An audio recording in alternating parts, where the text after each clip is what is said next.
George, after I worked for you as a graduate assistant, I went to work for Dick Harder at Oregon.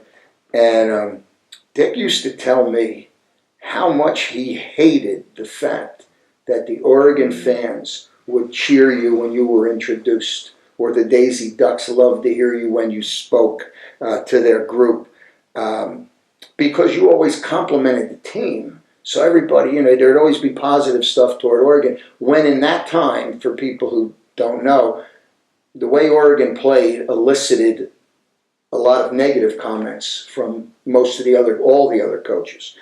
Were the compliments that you gave sincere, or was there a little more motivation behind it, or both? Well, when I look back on it, I would say that the comments were sincere, they were true, and they were necessary. One, when you go into a hostile environment, I think that from a strategic standpoint, you want to try to reduce the level of hostility. So there was a little more behind. Yes. Okay. And I would say it was strategic also. Right. So the thing is, I've learned in life, Jack, if you're saying good things about someone, it's very difficult for them to turn around and say something bad about you. For example, if someone might say to me, Jack Fertig is a jerk. And I said, geez, I'm really surprised to hear you say that, because every time when I'm around Jack, he always has something good to say about you.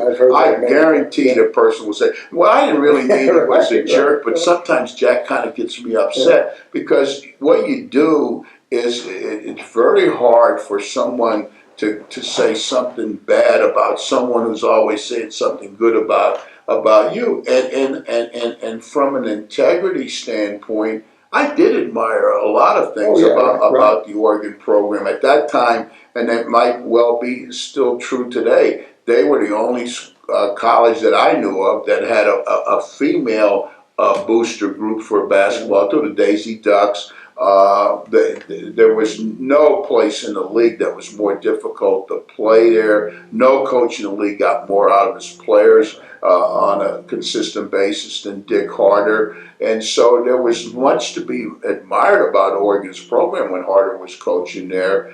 And so I don't believe that I said anything that was inaccurate or insincere. It's just that what I tried to do was to